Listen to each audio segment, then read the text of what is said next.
let's say you're a male teacher and you've got 11th grade. You want to hug all the girls? No, you can't do that, you know, because it's going to, you're going to be in trouble very quickly.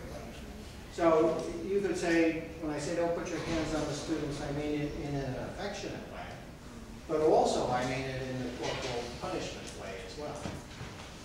Certainly in my day, back when I grew up in Ohio, it was okay for the teachers to paddle the students. It was all right. But there was a choice. You could, if you did something wrong, the teacher was mad at you, say you're going to get one paddle for the boys. The girls didn't have the option. So you'd say, well, if you got paddled once, or you could go to detention. Now these days, I brought it up with my students once, and they were like, that's not even a choice. Of course I'll go to detention. I said, no, you didn't want to do that. Well, why not? Because if you went to detention, they called your parents, and then you got paddled 20 times. Here it was only once. So it's just what had changed, of course, is what's going on at home, too. So we don't do corporal punishment. And corporal punishment doesn't just mean that you hit the kids. If you deny them lunch, that's corporal punishment. If you do something to keep them cold, and, you know, those things count there as well. So you can't do that because you're mad. You can't put your hands on the kid. If you find yourself touching your students, you really have to start asking yourself why. You can put your hands on there legally one time that I know of in New Jersey anyway, and that's during a fire drill. If the kids aren't moving, you're allowed to push them out the door. So how do you manage that provisional year? We talked about you need a contract. If you don't have a contract, nobody's going to give you any money for your direct deposit, and you won't be able to pay your bills, and you won't be able to pay off your loans. So you want to keep your job. All right? You want to teach your kids, yes. You want to have a good class, but you have to keep your job.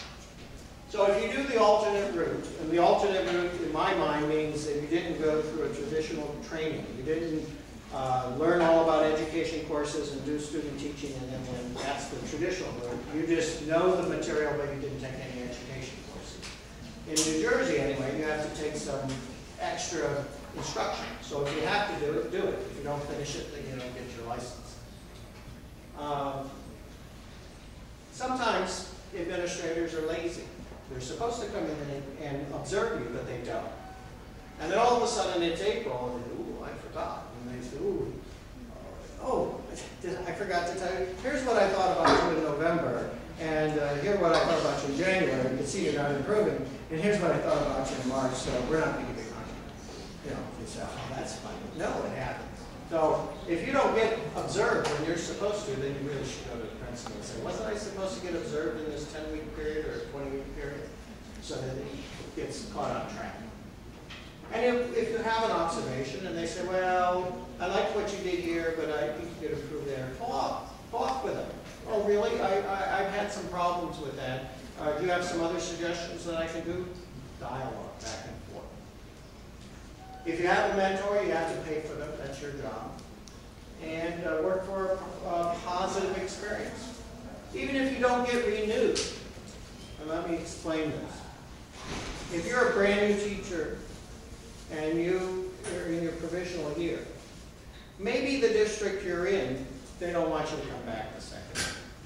I'm sorry, so-and-so came back from maternity leave, your job went away. Okay. You're really not what we were looking for. You're okay, but you're not what we were looking for. That doesn't mean that they won't give you your license. Okay? In New Jersey, the principal has to say the first year was good. They have the option to say, yes, satisfactory, go get your standard certificate, but we just don't want them back. So just because they don't invite you back doesn't mean you can't finish the provisional year satisfactory.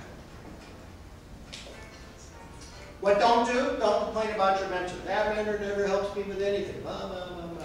No, don't do that. You know. And don't confuse the role of your mentor and the principal. The mentor works for you. You give them money so that they can help you. The principal's in charge of administering your mentor shouldn't be talking to the principal about you're supposed to tell your mentor, I don't know how to get the kids under control. You may not necessarily want to go tell the principal you can't get the kids under control. So you have to know the two roles.